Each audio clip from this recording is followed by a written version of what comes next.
Olá pessoal, tudo bem com vocês? Aqui quem fala é o Tenente Renan Cruz e vamos para a nossa aula de hoje que também está bacana. Toda aula é bacana, né? Fala a verdade aí. A gente vai então para a aula de número 5, tá joia? Dar continuidade à aula passada, tá bom? E vamos dar uma introdução então à arte renascentista, beleza? Tranquilo? Me acompanhando? Então vamos falar da pintura flamenga e arte renascentista, uma certa introdução aí, tá bom? Então vamos lá, pintura flamenga, né? O que acontece? Olha só, enquanto os nobres e burgueses encomendavam pequenos retábulos, as igrejas encomendavam grandes retábulos para comporem o altar principal das catedrais. Na pintura flamenga a gente tem uma grande evolução na pintura e tem muita pintura justamente nos retábulos, né?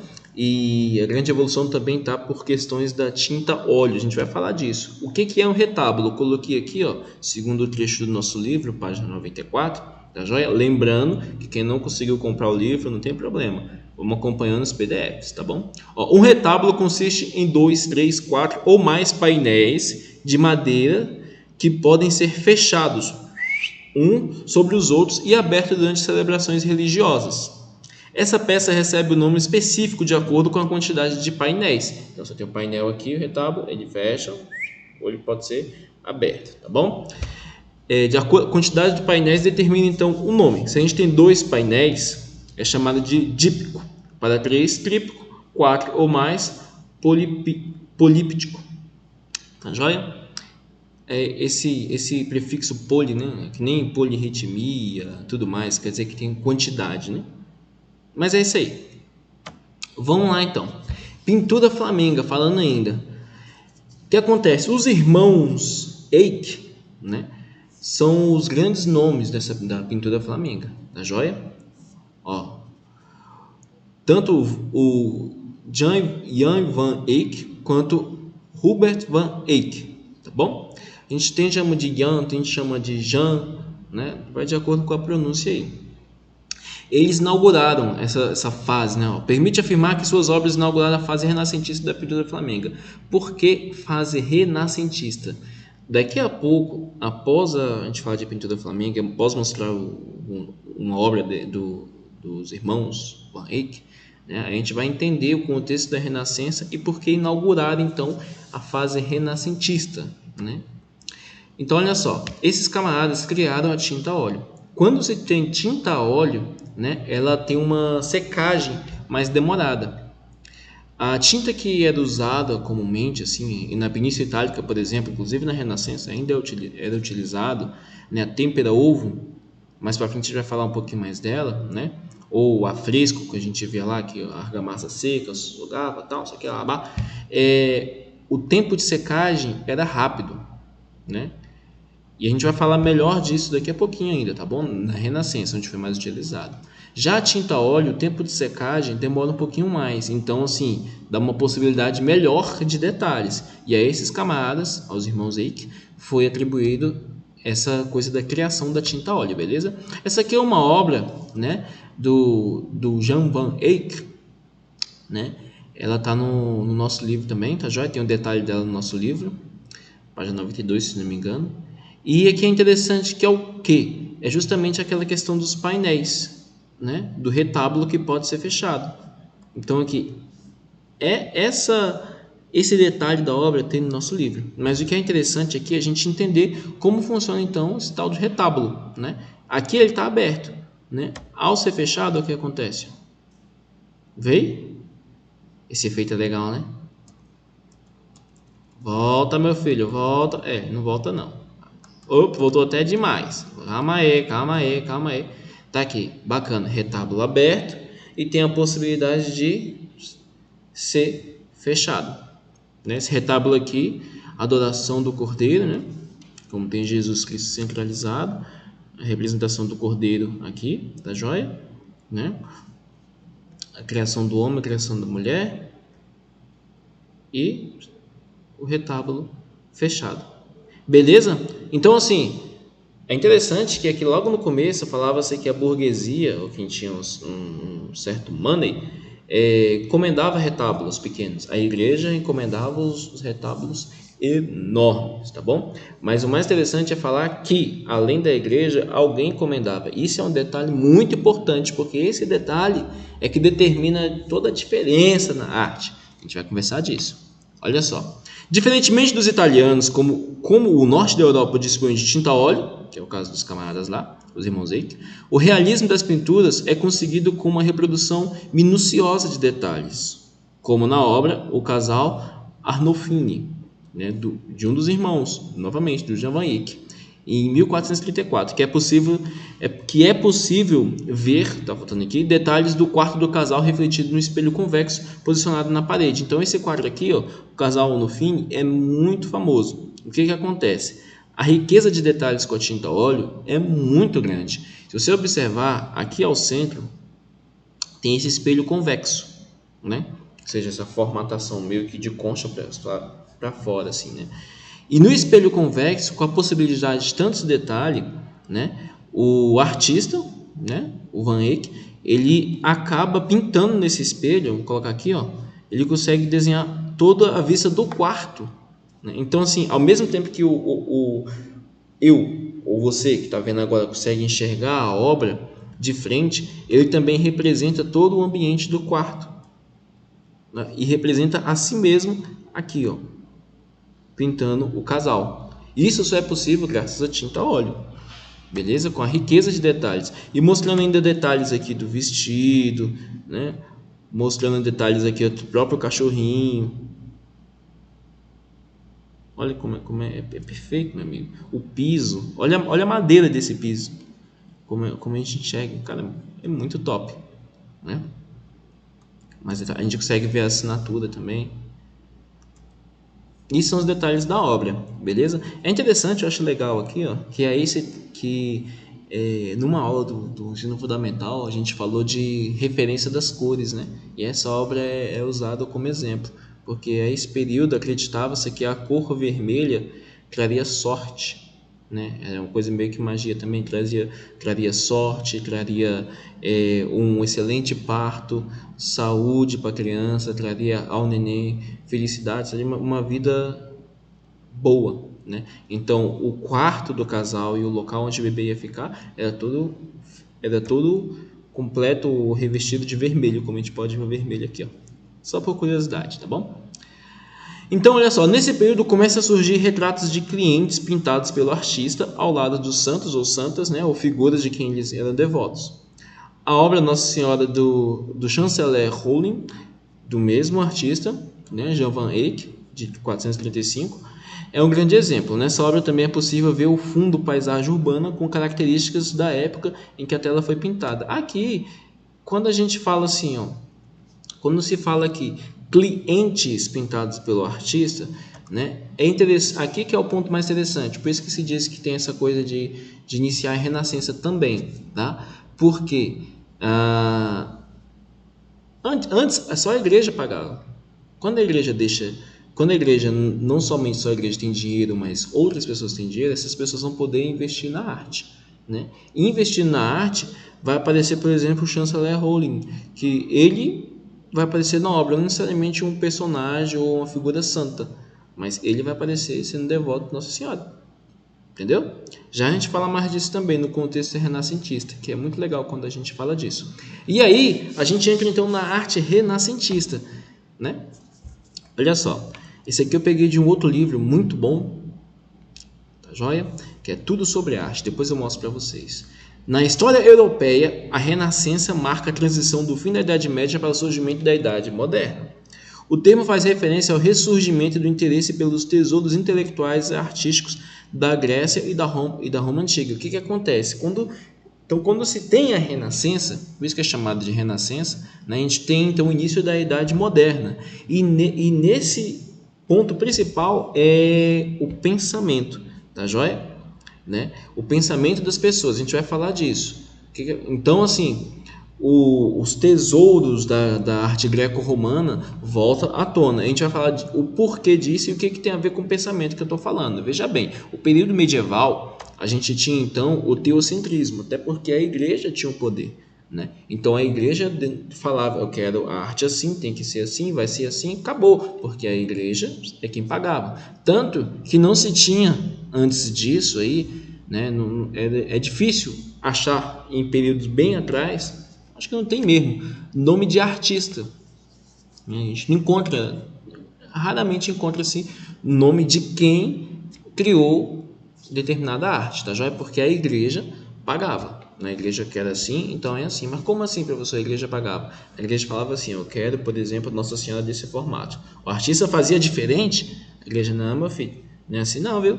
Tem que ser assim ou eu não pago. Então cada fazia de um jeito bem específico, tá bom? Então tinha essa ideia também de que Deus é o centro de tudo e quem falava por Deus é a igreja. O que acontece? Quando chega esse movimento humanista, né, porque Renascença é onde a gente tem um movimento humanista, tá joia? A gente começa a ter então o antropocentrismo, o homem como centro de tudo. Não somente Deus como centro de tudo, que a igreja denominava, mas o homem em si como centro de tudo. Ou seja, o homem passa a raciocinar por si só. O homem começa a raciocinar e ter a razão, né? Se guiar pela razão, tá bom? Começa a ter uma visão de si mesmo. Não decidir necessariamente pelo que dizem, você tem que fazer isso. Não, ele vai pensar, raciocinar. Beleza? Então a gente tem o antropocentrismo.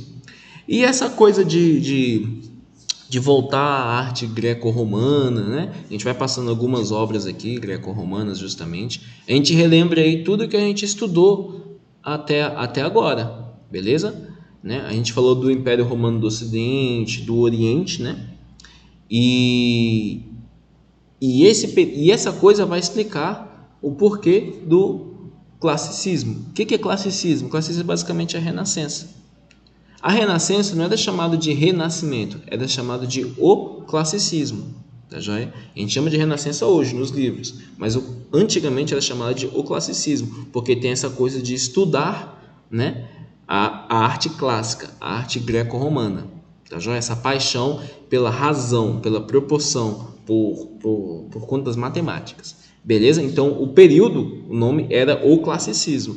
O que acontece é que depois, no século XIX, esse camarada aqui, ó, Jacob Burckhardt, sei lá como é que é, Jacob Burckhardt, mandei bem? Sei não, mas que seja, escreveu esse livro, A Cultura do Renascimento na Itália. A partir desse livro, mudou-se o nome para Renascença, porque entendeu que, de fato, a humanidade renasceu, ressurgiu. Beleza? E até porque mais na frente, a gente vai ter o neoclassicismo, que é essa mesma ideia que é produzida na Renascença, aplicada de uma forma diferente. Né? Piaget fala que a nossa evolução humana parece um espiral, né? Você vai e volta, só que de forma diferente, com tecnologia evoluída, mas sempre vai e volta no mesmo ponto. A história da humanidade é isso mesmo. A gente sempre vai e volta, só que com aplicabilidade diferente e com mais conhecimento. Então isso vai acontecer em Renascença novamente, né? Essas ideias renascentistas no neoclassicismo. Lá perto do fim do ano a gente fala disso.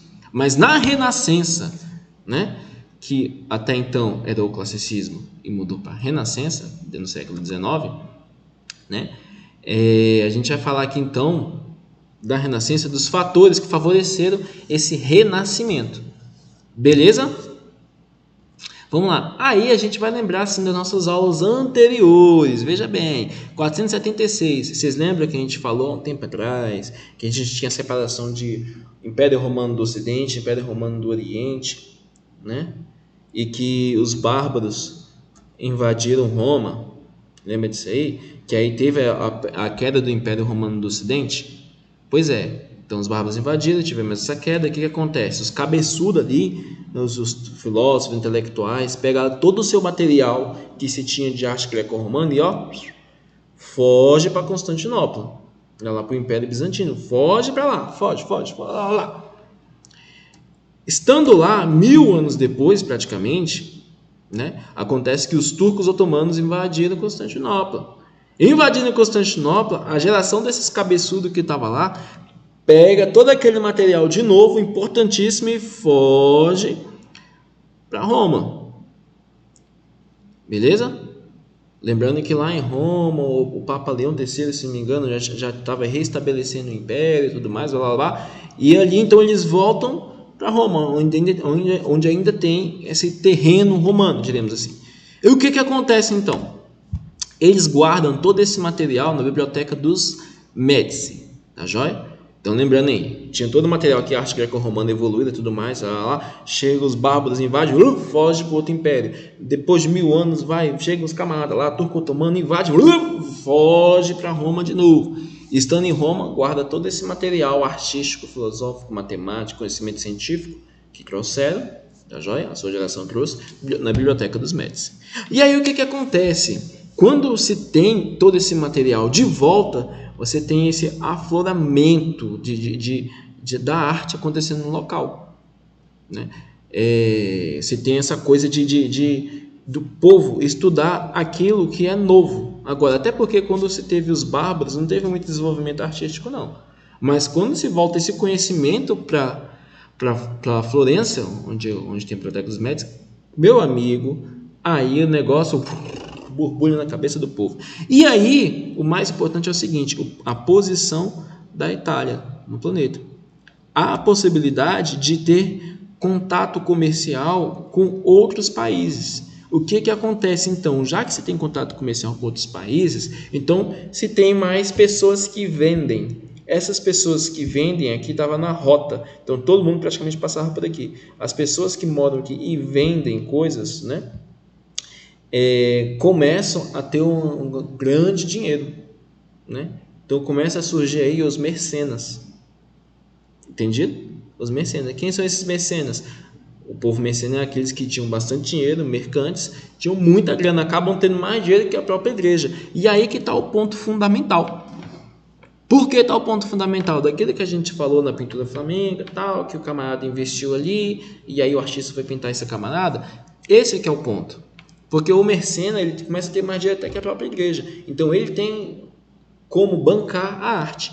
E aí o que importa nisso? Olha que bacana, hein? Olha que bacana. Vamos supor que o aluno João Pedro, inventando qualquer aqui, João Pedro é um excelente artista, hein, João Pedro? Nesse período aí, João Pedro é um cara que desenha muito. A igreja chega e fala assim, João Pedro, eu quero que você desenhe a imagem de Nossa Senhora. João Pedro, beleza, vou desenhar a imagem de Nossa Senhora, vai lá e pinta bonitinho e tal, não sei o que, a igreja vai olhar e falar, não, eu não gostei, joga fora. João Pedro, não, eu joga fora, então você vai morrer de fome que eu não vou pagar. Beleza, João Pedro vai lá e faz o que a igreja quer.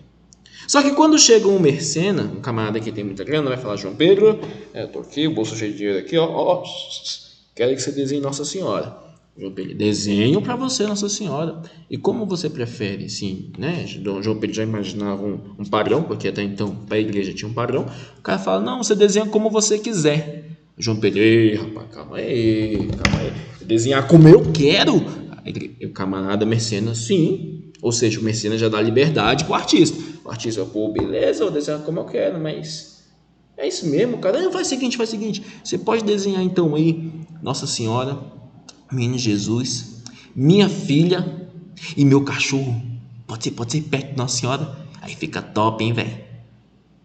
Aí João Pedro fala, pô, meu irmão, é lógico, meu compadre. Vou desenhar pra você. Como é que você quer? Ele fala, o ricão, né? Desenha como você preferir. Meu amigo, João Pedro agora tem liberdade para desenhar da forma que ele quer. Então ele vai desenhar ao estilo dele. Quando o cara vê a obra, poxa, minha filha, meu cachorro, pede Nossa Senhora, uhul, fica felizão, faz festa, mostra para todo mundo ostentar, né? Olha, esse aqui é minha filha ali, ó, tal, isso aqui, pá, é minha filha. Nossa Senhora, velho, é tua filha, caraca. É isso aí, entendeu?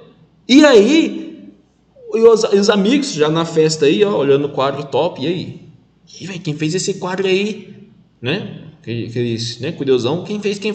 Aí vai falar, pô, olha, ele tá lá no quadro, ó, lá embaixo, assim, ó, assinatura, João Pedro. As pessoas procuram agora pelo artista, entendeu? Nesse período, já que agora se tem a liberdade, então surgem então também as assinaturas, e as pessoas vão procurar pelo artista específico, beleza? Por isso é muito importante esse período, né? É um período em que se tem uma liberdade maior E aí você vai ter a criação de escolas, vai ter os discípulos dos artistas, então para pessoas que desenham em estilos próprios, inclusive. Beleza? Entendido aí? Então, a partir da Renascença, de fato, se tem as assinaturas das obras. É top, né? Então, vamos seguir adiante aqui. Renascença italiana. Ó, em Toscana, aqui, gente, é a mesma coisa que eu falei para vocês, mas só para ficar como material escrito, tá bom? Em Toscana, mais precisamente em Florença, surgiram as atividades cambiais e o financiamento de empreendedorismo de negócios para toda a Europa. Né? Em Florença, lá onde tem a Biblioteca dos Médicos e tudo mais, ali estava florescendo toda essa coisa de negócios, ou seja, povo mecena. Como consequência do desenvolvimento político e econômico da região, surgiu o movimento cultural artístico conhecido como Renascimento, que posteriormente se expandiu para a Europa. Então, novamente, toda essa coisa que a gente conversou aqui agora, acontecendo em Florença, se expandiu para Roma, né? Logo ali do lado. E depois para a Europa também. E aqui, novamente, é só para a gente ter uma noção melhor do posicionamento da Itália no mapa mundi, né? Aqui, ó. Como a gente enxerga aqui, ó. Acaba que todos passam por aqui praticamente, tá bom? E por isso, os mecenas conseguiram vender cada vez mais e ter mais dinheiro. Bom, e aí a gente entra num assunto importante para a gente finalizar a parte de hoje, né? Que é a arquitetura renascentista. Olha só, essa aqui é uma parte do livro, tá joia? Para compreender melhor as ideias renascentistas, é importante retomar em linhas gerais o histórico de formação da arquitetura religiosa cristã, tá joia? Então a gente vai passar só daquilo que já foi passado para a gente relembrar, tá joia? Essa coisa de visão humanista, visão forte da razão, né? A razão sobre a emoção, a razão agora mais forte, influencia absolutamente tudo. A gente vai ver isso na arquitetura também, né? Então a gente relembra aí que por volta do século III, as construções cristãs imitavam os templos gregos, né? Ou seja, era apenas um salão retangular, como a gente pode ver aqui. Da mesma forma, no estilo bizantino, né, já do século IV ao XV, né, passou a ter assim, um desenho octogonal, beleza? Ser mais elaborada. No estilo românico, que a gente já conversou também, entre o século XI e XII, já possuía mais coisas mais organizadas, espaços mais assim, espaços bem fechados, mas espaços bem organizados, tá joia? É importante falar de uma coisa aqui rapidinho que a gente conversou na nossa primeiríssima aula, até mesmo do nivelamento, que é quando a gente se fala de períodos. A gente falou de arte românica, período bizantino, está falando agora de arte renascentista. Todos eles se cruzam, tá bom? Não existe assim, virei a página, começou outro período. Não. Já é que nem o exemplo que eu dei aquele tempo lá, que é tipo um celular. Chegou um celular com touchscreen. Vamos supor que não existia, antigamente era só botão. Chegou um celular com touchscreen, o celular com botão ainda existe e vai continuar. Um momento, todo mundo vai usar o celular com touchscreen porque vai curtir demais. Nossa, celular é top, eu quero esse celular. Ai, meu Deus, é o iPhone, bababá, o iPhone 72. Olha aí todo mundo vai lá, pá, compra esse celular. Nesse momento, todo mundo quer esse celular, mas o outro ainda existe. E é assim que funcionam também os períodos, tá, joia? Acontece outro que tem predominância nele, mas o resquícios do outro ainda acontece, tá, joia? Então, por isso que a gente vai ver aqui, ó, estilo bizantino, século IV ao século XV, mas no século XI e XII tinha um estilo românico, tá joia? Mesmo no século IV e V ainda tinha aqui ainda essa ideia de imitar templos gregos, tá joia? Ó, aqui, ó, gótico do século XII ao XV, está dentro do bizantino, mas está rolando junto ali, entende? Então a arquitetura gótica buscou a verticalidade nas construções e criou espaços imensos, né? Aquela ideia de que o ser humano fique pequenininho, né? E que enxergue a grandeza de Deus, com limites pouco claros para quem estivesse dentro deles, além de as edificações se abrirem para o exterior, permitindo a entrada da luz do sol. Aquela ideia de que tamanho é o edifício, né, a igreja, né, a catedral gigantesca, imensa, você se sente pequeno dentro dela, e tem muita entrada de luz, né, com os vitrais, a luz do sol, que tem aquela coisa da escuridão, né? Tem aqueles que vão pela luz, tem aqueles que vão pela escuridão. Lá se tem luz, né? A gente já conversou disso também, Mas só para relembrar então essa evolução arquitetônica, porque no Renascimento, olha aí, ó, a preocupação dos construtores foi diferente. Era preciso criar espaços compreensíveis de todos os ângulos visuais, resultantes de uma justa proporção entre todas as partes do edifício. Ou seja, a gente está entrando numa época que é totalmente racional, né? Então, basicamente, ó, na arquitetura renascentista, a ocupação do espaço baseia-se em relações matemáticas estabelecidas para que o observador compreenda a lei que o organiza de qualquer ponto em que se coloque. Para explicar isso aqui melhor, eu vou soltar um vídeo aqui curto de exemplo, beleza? Olha o vídeo aí, vê o que você acha. O vídeo é em português de Portugal, mas é um bom vídeo, tá bom? Presta atenção aí. Olha lá, solta o vídeo, DJ. As cidades italianas de Florença, Roma e Veneza foram o centro de desenvolvimento da arquitetura renascentista. As descobertas arqueológicas da época apresentaram obras grandiosas da antiguidade e os arquitetos estudaram os clássicos a partir de monumentos como o Coliseu e o Panteão em Roma. A antiguidade clássica serviu de fonte de inspiração aos mestres do Renascimento, que procuravam a simplificação e racionalização dos edifícios através da simetria. O espaço arquitetónico organizou-se por relações proporcionais rigorosas entre as partes do edifício. É disso exemplo a Igreja de São Lourenço em Florença, onde podemos ver a nave central, as naves laterais, o transepto, o cruzeiro, a capela mor e as capelas laterais. Uma inovação na planta das igrejas renascentistas consistiu na utilização de uma unidade padrão. As diversas partes da planta eram constituídas por múltiplos dessa unidade. O rigor matemático estendia-se também à altura, largura e comprimento das construções, que deviam ser proporcionais. Desta forma, o edifício inscrevia-se num paralelepípedo, alcançando assim harmonia e equilíbrio. O espaço era concebido em função do observador. Pela aplicação da perspectiva linear, o olhar do observador converge para um ponto de fuga, ou seja, quem se posiciona no centro da igreja fica com a noção de todo o espaço envolvente. No exterior dos edifícios renascentistas, é notória a horizontalidade das linhas e o uso de ângulos retos. Na Catedral de São Pedro do Vaticano, isso está bem patente na balaustrada decorada com esculturas. Nota-se também uma preferência pelos elementos arquitetónicos próximos da estética clássica, como a cúpula, o arco de volta perfeita e, no interior, as abóbadas de berço. A decoração é influenciada pelos modelos greco-romanos, com o uso das colunas e pilastras. Nas próprias colunas, a influência clássica é clara. São constituídas por base, fuste e capitel. Imediatamente acima, podemos ver um outro elemento do período clássico, o entablamento, constituído por arquitrave, friso e cornija. Nas fachadas, recuperaram-se os frontões triangulares. As colunas e entablamentos clássicos foram também usados na arquitetura civil, nos palácios e nas vilas.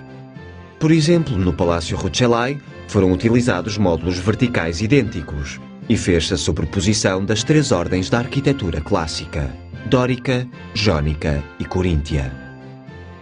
No que diz respeito ao urbanismo e à organização dos espaços, surgiram muitos projetos que pretendiam pôr um fim à desordem das cidades medievais. No entanto, não passaram de planos que nunca se concretizaram. As inovações resumiram-se à abertura de ruas mais largas e à criação de algumas praças de traçado geométrico. E aí, gostou do vídeo? Vídeo bacana, né? Algumas vezes não dá para entender direitinho o que fala ali, mas tudo bem. Olha só, nessa parte mais pro final do vídeo, né? É interessante relembrar, só para a gente relembrar aqui, as ordens jônica e dórica, tá joia? Né? A gente viu isso aqui há um bom tempo atrás. Olha só, as colunas e o entablamento, parte que fica em cima das colunas, como vocês viram no vídeo aí agora há pouco, tá, do templo, ela é construída segundo os modelos da ordem dórica ou jônica. Enquanto a ordem dórica é mais pesada, a ordem jônica sugere mais leveza e ornamentação. Por que eu coloquei isso aqui? Agora que na Renascença se tem esse pensamento renascentista, ou seja, dessa coisa da arte greco-romana, né? Tem como fonte a arte greco-romana, esse slide que foi tirado lá das nossas primeiras aulas, falando da arte grega. Tá joia? Né? Lembrando, quando se fala de arte greco-romana, quer dizer que é a arte grega, né? E também os romanos, o jeito que os romanos copiaram ali partes da arte grega, né? Beleza? Então, assim, já que o foco é na arte greco-romana, eu peguei aqui um slide, um PDF para vocês, para relembrar essas ordens dórica e jônica, que ele comentou no vídeo, né? E numa aula nossa, a gente mostrando aqui do lado esquerdo aí, a ordem dórica, né? E do lado direito a ordem jônica, lembrando que a ordem jônica tem realmente essa coisa de mais leveza, assim, ó, no entablamento, você vê aqui, ó, que é mais leve e tudo mais, né? Acontece que o mais importante, não é que é mais importante, mas o mais fácil de a gente identificar a ordem é a partir do capitel, né? Então a gente tem o capitel da ordem dórica, tem esse aqui, ó, liso, né? Você vê que não tem nada, assim, é mais simples, né? Capitel ábaco. Ou se não decorar o nome não tem problema, mas a gente vai lembrar disso, ó. Tá joia? E da mesma forma, da ordem jônica, a gente tem o capitel com volutas, né? E a gente tem também o capitel coríntio, que ele comentou lá, que parece um cocá indígena. Beleza? Então aqui só para lembrar aquilo que a gente já viu há muito tempo atrás, essa ordem dórica e ordem jônica, que é voltada à tona agora. Tá bom, pessoal? Beleza? Bom, nosso tempo está acabando. Então, a gente continua na próxima aula, beleza? A gente vai falar ainda da arquitetura, só mais um pouquinho de arquitetura para entrar na pintura. E aí, meu amigo, tem muita coisa boa para falar? Ih, rapaz, tem muita coisa boa para falar. A gente conversa e vai ser legal, beleza? Pessoal, aqui estão as referências, muito obrigado. A gente se vê na próxima aula, bom? Valeu, até mais, hein? Tchau, tchau!